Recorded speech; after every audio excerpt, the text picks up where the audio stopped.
Encounter में एक बार आपका फिर से स्वागत है।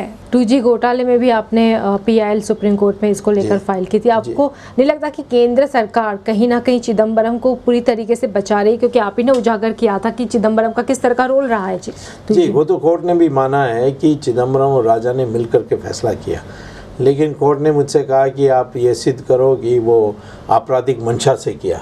मेरा आर्ग्यूमेंट है कि प्रिवेंशन करप्शन एक्ट में आपराधिक मंशा की आवश्यकता नहीं है। अब मर्डर में ज़रूरत होती है, जैसे मैं गाड़ी चला रहा हूँ, कोई सामने आ जाए, उसको मैं मारता हूँ, मर जाता है, तो वो मर्डर नहीं कहा जाता है, क्योंकि मेरी मंशा नहीं थी उसको मारने के लिए। तो वैसे ही यहाँ करप्शन में ये मंशा की आवश्यकता नहीं है। आपने कोई ऐसा कार्य किया जिससे राष्ट्र का नुकसान हुआ, जो राष्ट्र हित में नहीं है, तो वो भ्रष्टाचार है। और इस पर विवाद है। सुप्रीम कोर्ट ने जो फैसला दिया उसको मैंने गलत समझा, क्योंकि मैंने जो तर्क दिया उस पर उन्होंने कुछ टिप्पणी नहीं की, जो मैं बोला ही नहीं उस पर उन्होंने टिप्पणी की। तो मैंने रिव्यू को मांगा है, रिव्यू आएगा। चिदम्बरम को तो नहीं छोड़ना है, क्योंकि वो सबसे भ्रष्ट मंत्री है। EVM मशीन को लेकर भी आपने केस फाइल किया है सुप्रीम कोर्ट में। आधुनिक स्टेज में है, अंतिम फैसला हो सकती है। और मैं ये चाहता हूँ कि जैसे ATM में वो रिसीट देते हैं, वैसे मैं बटन दबाऊंगा तो मुझे रिसीट मिलनी चाहिए। और ये अनिवार्य भी है, क्योंकि इंफॉर्मेशन टेक्नोलॉजी एक्ट के अनुसार। तो मुझे लगता है कि कोर्ट में मुझे जीत होनी चाहिए, और ये आवश्यक है हमारे देश में। वैसे आपको आश्चर्य होगा, America, England, Germany, Ireland, Netherlands, Japan, ये कोई देश इलेक्ट्रॉनिक मशीन का उपयोग नहीं करते, वो सब बैलेट पेपर में चलते हैं। हमारे देश में क्यों नहीं बैलेट पेपर में होना चाहिए? इसमें तो थोक में बेईमानी हो सकती है। पहले तो जब बैलेट पेपर में फुटकर में होती थी, एक पोलिंग बूथ में हो गया ऐसा, और दिखता था। यहाँ तो दिखता भी नहीं है और थोक में हो जाता है। 2014 में ऐसा कहा जाता है कि कांग्रेस अपनी तरफ से राहुल गांधी का नाम अनाउंस करे। आपको लगता है उनके लिए मुमकिन होगा PM बनना? क्योंकि आप ही का बयान आया था कि वो नहीं बन सकते। नहीं, वो नहीं बन सकते, कानूनी तौर पर नहीं बन सकते, क्योंकि वो सिटीजन, जब ये पैदा हुए थे, माँ इटालियन सिटीजन थी, और इटालियन सिटीजन, इटली के लॉ में, कानून में, जो कोई इटालियन माँ है तो उसका बेटा ऑटोमेटिकली सिटीजन बन जाता है। सोनिया गांधी ने इटालियन एम्बेसी को चिट्ठी लिखा था कि मेरा बेटा पैदा हुआ, उसका नाम है RAUL, राउल विंची, VINCI। इसी नाम पर उसके पासपोर्ट भी बनी है, और इसी नाम पर कैम्ब्रिज यूनिवर्सिटी में उसने जब थोड़े दिन के लिए प्रवेश किया तो उसने इसी नाम पर उसने एडमिशन भी ली थी। तो वो बन नहीं सकता, इसीलिए माँ भी नहीं बन सकती थी इसी कारण से। तो उसका भी रोका गया, इसको भी रोका जाएगा। बट तो ये आपने किसी बात पर उनकी टिप्पणी करते देखा? आज इतने बड़े घोटाले हुए हैं, कुछ कहना चाहिए, कुछ नहीं कहते हैं। लंदन में बैठे हैं, आज ही आए वो मीटिंग अटेंड करने के लिए, और वह पार्टी में उनका पद रह सकता है, बट देश के बागडोर संभालने के लिए उनको नहीं देना चाहिए। लेकिन अगर प्रधानमंत्री बनने वो जाएंगे तो क्या आप रोकेंगे? जैसे सोनिया गांधी के बारे में आपने मैंने किया था, मैं इसके भी मैं करूँगा, जरूर कोर्ट में जाऊँगा। तो कोई सवाल नहीं है। लेकिन आपने तो जब राष्ट्रपति उस वक्त अब्दुल कलाम थे, तब आपने कहा था उनको कि ये इटालियन है इसलिए नहीं बन सकती, लेकिन उसके बाद उन्होंने किताब में कुछ अलग ही लिखा कलाम ने। अभी हाँ, कुछ मजबूरी के कारण लिखा होगा, तो वो वास्तविकता नहीं है। वास्तविकता प्रत्यक्ष लोग उपस्थित थे। सोनिया, मैं सब कहता हूँ कि कलाम को भी मत सुनो, मुझे भी मत सुनो। मैं एक ही बात कहता हूँ कि 5 बजे मई 17 तारीख को चिट्ठी लिखी थी अब्दुल कलाम ने कि आपको 5 बजे आकर के दावा करना है, और उसने सारे MPs को बुला ली 5 बजे के पहले, साथ चलेंगे। और उन्होंने 340 चिट्ठियाँ भी दे दी, जिसमें सबने लिखा है कि मैं फलाना निर्वाचन क्षेत्र से विजय प्राप्त करके आया हूँ, और मैं सोनिया गांधी का नाम प्रस्तावित करता हूँ। सोनिया गांधी ने भी एक चिट्ठी लिख दी, मैं रायबरेली से जीत कर आई हूँ, मैं सोनिया गांधी का नाम प्रस्तावित करता हूँ। तो सब तैयारी थी, माँ बेटा सब, माँ बहनों सबको बुला लिया था उसने। तब 3:30 बजे कलाम ने चिट्ठी नहीं लिखी, जिसको मनमोहन सिंह ने सार्वजनिक आखिरी 3 वाक्यों को पढ़ा, पूरा चिट्ठी नहीं पढ़ा, वो चिट्ठी को बाहर प्रकाशित कर दे। आप जाके अपना, पता नहीं आप उस समय आपकी टीवी थी नहीं थी, तो आप जाकर देखिए 17 मई की आप रील्स देखिए, उसमें दिखेगा मनमोहन सिंह एक चिट्ठी पढ़ रहे हैं। वो चिट्ठी कहाँ है, उसको क्यों नहीं बाहर निकालते? तो किस मजबूरी से इन्होंने ऐसी किताब में लिखी मैं नहीं जानता, परंतु वो उन्होंने सही नहीं बोला है। कल आपसे बात हुई बाद में इस बारे में?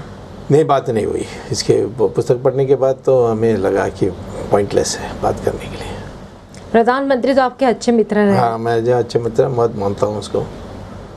क्या कहेंगे आप? लोग कह रहे हैं कि एक इकोनॉमिस्ट के तौर पे जिस तरीके से देश को प्रगति करनी चाहिए थी वो नहीं हो रही है। नहीं होगा। कभी आपने अपने मित्र को नहीं कहा इस बारे? मैंने कहा मुझे पता है उसकी मजबूरी क्या है, वो सोनिया गांधी उसको काम नहीं करने देती है। यही तो प्रॉब्लम है। ये कहाँ, इसके पास हिम्मत नहीं है, ये विद्रोह नहीं कर सकता, ये जीवन में कभी विद्रोह नहीं किया। ये ऐसा ही है। ये बाबू के लिए बहुत अच्छा है, बट प्रधानमंत्री के लिए एक साहस होनी चाहिए, एक हिम्मत होनी चाहिए। वो सोनिया गांधी के विपरीत नहीं बोलेगा, करेगा नहीं।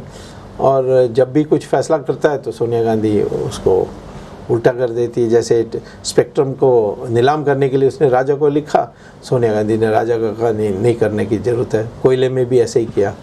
तो क्या करेंगे, दयनीय स्थिति है उनकी, इतना ही कह सकता हूँ। लेकिन जिस तरीके से इकोनॉमिक्स हो मैगज़ीन हो या टाइम मैगज़ीन हो, जिस तरीके की बातें छपी जा रही है प्रधानमंत्री के बारे में, इसके कारण तो देश की छवि खराब हो रही है। हाँ बिल्कुल, उसकी ज़्यादा तो प्रधानमंत्री की छवि खराब हो रही है। और विदेशों में कुछ भी छपे वो मैं तो परवाह नहीं करता, क्योंकि मैं कई साल विदेशों में रहा। ये सब बदल सकते हैं, कल कोई दूसरा पॉलिसी बदल देंगे तो ये कौन सी छवि है? छवि तो होनी चाहिए जब आपकी विकास हो रही है। अब तो विकास नहीं हो रही है तो बिगाड़ने दो, उसमें कोई फ़र्क नहीं। अपनी आर्थिक स्थिति को सुधार देंगे तो यही लोग दोबारा बदल जाएंगे। लेकिन आप अपनी पार्टी को ज़्यादा एक्सपांड क्यों नहीं कर पाए? देखिए, पार्टी को एक्सपेंड करने के लिए मुझे पैसा चाहिए। आज हमारे देश में लोग दान बहुत कम देते हैं। वो ज़माना चले गया जब महात्मा गांधी हाथ बटाते थे, लोग पैसा डालते थे। आज लोग कहते हैं कि मेरा फाइल पड़ा हुआ है, उसको दे दो, उसका मैं एक कमीशन दे दूंगा। इस तरीके की बात चलती है, उसमें भ्रष्टाचार पैदा होता है। मैं ईमानदारी से काम करना है तो मैं पार्टी छोटा ही रखना पड़ेगा, क्योंकि छोटा मोटा खर्चा तो हम लोग दे देते हैं, परंतु बड़े पैमाने पर मान लीजिए 1-2 करोड़ रुपए एक पार्लियामेंट सीट के लिए खर्च करना है तो मुश्किल है। हम 4-5 सीट ही लड़ा सकते हैं ऐसे, वो भी बड़ी मुश्किल से। तो परंतु मैंने ये देखा कि आज तो सब गठबंधन की सरकार बन रहे हैं। मैं 2 बार मिनिस्टर रहा, 1 MP होते हुए। तो मुझे पता है कि मैं MP बनूंगा तो सरकार की हिस्सा बन जाऊंगा। वैसे भी हम समझते हैं कि आज NDA में है तो इधर फ़र्क ज़्यादा नहीं पड़ता है कि मेरा पार्टी बड़ा है छोटा है, उसके हिस्सा में हम बड़े हो जाते हैं। लेकिन अगर आप पार्टी एक्सपांड करते हैं तो किंग मेकर भी तो बन सकते हैं ना? नहीं, किंग मेकर हम कई बार किंग मेकर बने। चंद्रशेखर को तो मैंने ही बनाया था, और नरसिम्हा राव की मेजॉरिटी मैंने ही दिलाया था। और नरसिम्हा राव के मोरारजी देसाई के काल में भी हम उनके बिल्कुल स्तंभ थे। तो ये पार्टी के बनने की जरूरत नहीं। कल मान लीजिए बीजेपी कहें कि जनता पार्टी का विलय हो जाए तो फिर हम बीजेपी का हिस्सा बन जाएंगे, वो तो बड़ी पार्टी है। अब विलय करेंगे? मैं पुरानी जनसंघ की हूँ तो विलय होना कोई आश्चर्य नहीं होगा, बट होगा नहीं होगा मैं नहीं कह सकता। ऑप्शन खुले हैं? नहीं, वो बातचीत करके होगी, उसमें फिर मैं कहाँ फिट होऊंगा। मैं तो बड़ा सीनियर आदमी था जनसंघियों में, मेरा सीनियरिटी आडवाणी के बाद बनती है, तो फिर वहाँ कैसे फिट होंगे वो भी देखना पड़ेगा। लेकिन बीजेपी में आजकल इतनी लड़ाई क्यों चल रही है? ये तो मैं नहीं जानता। PM पद के दावेदार के तौर पे जहाँ एक तरफ नरेंद्र मोदी का नाम आता है, उनका दूसरा कोई सुषमा स्वराज का नाम लेता है, तीसरा आडवाणी का नाम लेता है। और चलने दीजिए, उसमें उससे ज़्यादा कोई बाद में ठीक हो जाएगा। जब आपकी पार्टी का विलय होगा तब? नहीं, हमारे पार्टी विलय होगा तो हम तो बल देंगे ही, बट मैं समझता हूँ कि हमारे देश में ये जो क्रेज़ है कि एक नाम दो, वो नहीं होना चाहिए। वो 4-5 नाम चलने दीजिए और इलेक्शन के बाद किसी को चुनेंगे। लेकिन आपको लगता है इतना आसान होगा NDA के लिए ये चुनाव? मैंने कहा ना, भ्रष्टाचार और राष्ट्रीय पुनरुत्थान, ये दो बात पर हम देश को पूर्ण बहुमत ले सकते हैं यदि इसकी हवा बनाएंगे तो। अब वो जल्दी करना पड़ेगा, फैसला करना पड़ेगा। अभी टाइम है, जितना जल्दी कर सकते हैं करना चाहिए। अगर महाराष्ट्र की बात करें तो महाराष्ट्र में भी कोयला घोटाला सामने आया है। अजीत पवार ने इस्तीफा भी दे दिया है इसको लेकर। तो लेकिन आपको नहीं लगता कि यहाँ पर जो है कांग्रेस एनसीपी जो है, इतने सारे घोटाले हुए लेकिन सेना बीजेपी स्ट्रांग ना होने के कारण उनको फ़ायदा मिल रहा? नहीं, मैं नहीं कह सकता हूँ कि स्ट्रांग नहीं। अभी बॉम्बे के म्यूनसिपल इलेक्शन में सेना तो दोबारा जीत गई, और ऐसा तो नहीं लगता है। कांग्रेस तो बहुत दुर्बल है, इस बार महाराष्ट्र में जीत नहीं सकती। सेना बीजेपी जीतेगी। बाला साहेब ठाकरे के साथ आपके रिलेशन कैसे? बहुत पुराना है, बहुत अच्छे हैं। और हम 1984 में 1984 में विजयदशमी दिन में उनके साथ हमने मीटिंग की। वो तो बहुत हमारे पुराने मित्र हैं, कोई प्रॉब्लम नहीं। कभी ऐसा नहीं लगता कि अगर सेना एमएनए साथ में आती है तो जो वोट डिवाइड हुए हिंदू वोट, वो एक साथ में हो सकते हैं? वो तो इन दोनों को तय करना पड़ेगा। वैसे